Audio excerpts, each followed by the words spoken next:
नमस्कार, स्वागत आहे तुमचं माझ्या आणखीन एका कुकिंग ब्लॉगमध्ये।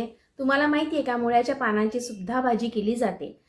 बरेच लोक काय करतात की बाजारातून मुळा आणतात आणि त्याची पानं फेकून देतात आणि मुळा पराठ्यासाठी किंवा सॅलडमध्ये वापरला जातो। पण मुळ्याच्या पानांची सुद्धा भाजी केली जाते आणि इतकी अप्रतिम होते। तर तीच भाजी मी आज इथे करणार आहे। चला तर बनवायला सुरुवात करूया। मुळ्याच्या पानांची भाजी करण्यासाठी मी इथे 3 जुडी मुळा घेतला होता। ही अशी पानं मी थोडीशी देठासकटच घेतली होती आणि बारीक कट करून घेतली, स्वच्छ धुतली आणि बारीक कट करून घेतली आणि त्याचा जो मुळा होता तोही अशा पद्धतीने बारीक कट करून घेतला आहे।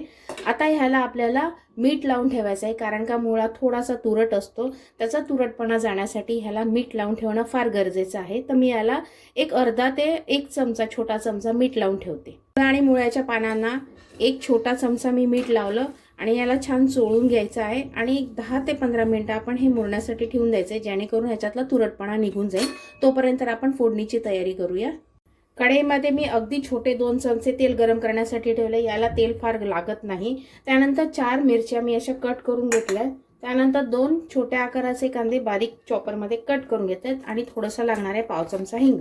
तर तेल गरम झाले, आता आपण ह्याच्यामध्ये पाव चमचा हिंग टाकायचं आहे। हिंग छान फुललं पाहिजे, त्यानंतरच आपण याच्यामध्ये मिरच्या टाकणार आहोत। हिंग छान फुललं, आता याच्यामध्ये आपण या मिरच्या फोडणीला टाकून घेऊया। 1 मिनिटभर आपण या मिरच्या छान परतून घ्यायच्या। याच्यामध्ये कांदा टाकून घ्यायचा। कांदा छान मऊ करून घ्यायचा आपल्याला। कांदा छान 1 मिनिटभर मी झाकण ठेवून मऊ करून घेतलाय। आता हे आपण जे मीठ लावलेलं पानं होती आणि मुळा होता तो छान चोळून घ्यायचा आहे आणि चोळल्यानंतर हा आपल्याला 1 ते 2 वेळा छान धुवून घ्यायचा आहे। हे अशा पद्धतीने मी एकदा हे चोळून घेतलंय। आता ह्याच्यावरती पाणी टाकून आपण हा धुवून घ्यायचा आहे।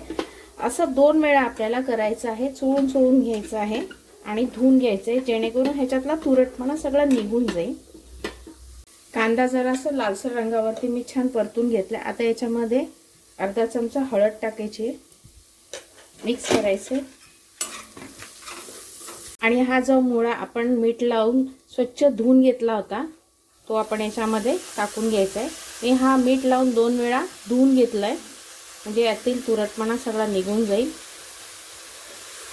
मुळ्याची भाजी थंडीच्या दिवसात खावी, कारण का मुळ्यामध्ये खूप सारे जीवनसत्व असतात, त्याच्यात अँटीऑक्सिडंट असतं। त्यानंतर डायबिटीसवरती नियंत्रण होतं, रक्तदाब कमी होण्यास मदत होते, असे खूप सारे फायदे त्याच्यामध्ये आहेत।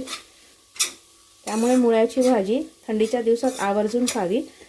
मुळ्याच्या पानांचीच भाजी खावी खरं तर। काही लोक काय करतात का फक्त मुळा घेतात आणि पानं टाकून देतात, पण तुम्ही अशा पद्धतीने ही मुळ्याची भाजी केली तर अप्रतिम लागते। तुम्ही ही घरी एकदा नक्की ट्राय करा। आता हे छान परतून घेतलंय। आता ह्याला छान एक वाफ काढून घ्यायची। अजूनपर्यंत मी याच्यामध्ये मीठ टाकलं नाही, कारण का पालेभाजी शिजल्यानंतर थोडीशी कमी होते आणि जर आत्ताच मीठ टाकलं तर खारट होईल। त्यामुळे थोडीशी शिजली की त्याच्यानंतरच आपण याच्यामध्ये मीठ टाकायचं आहे। मुळ्याची भाजी 7 मिनिटं मी छान शिजवून घेतली। चेक करूया। याच्यामध्ये मी पाण्याचा अजिबात वापर केलेला नाही आहे, पूर्ण वाफेवरतीच ही भाजी शिजवली। आता आपण याच्यामध्ये चवीनुसार मीठ टाकून घ्यायची। तुम्ही बघू शकता आधीपेक्षा कमी झाली आहे। आता चवीनुसार मीठ टाकून घ्यायचं आहे। त्यानंतर याच्यामध्ये चिमटीभर साखर टाकते। ही पूर्णतः ऑप्शनल आहे, नाही टाकलं तरी चालेल, पण तुम्ही नक्की टाकून बघा, छान स्वाद येतो। त्यानंतर याच्यामध्ये ओलं खोबरं टाकते आहे। आता मिक्स करायचं आहे आणि आणखीन 1 मिनिटभर आपण ही झाकण ठेवून शिजवून घ्यायची। मुळ्याची भाजी 1 मिनिटभर मी वाफ काढून घेतली खोबरं आणि मीठ टाकल्यानंतर। बघू शकता मुळ्याची भाजी तयार झाली। आता मी काढून घेते। मुळ्याची भाजी बनवून तयार आहे, अप्रतिम लागते। तुम्ही ही घरी एकदा नक्की ट्राय करा, कारण का मुळ्यासोबत मुळ्याच्या पानांची सुद्धा भाजी खावी, कारण का मुळा हा डोळ्यांसाठी चांगला असतो। त्यानंतर त्याच्यामध्ये अँटीऑक्सिडंट असतात, रक्तदाबावरती नियंत्रण होतं। ह्याच्यामध्ये भरपूर असे जीवनसत्व असतात, म्हणून मुळ्यांसोबत मुळ्यांच्या पानांची सुद्धा भाजी खावी। तर कसा वाटला आजचा ब्लॉग कमेंट करून नक्की सांगा। जर तुम्हाला माझे कुकिंग ब्लॉग आवडत असतील तर लाईक नक्की करा। पुन्हा भेटूया अशा छानशा कुकिंग ब्लॉग बरोबर। तोपर्यंत धन्यवाद।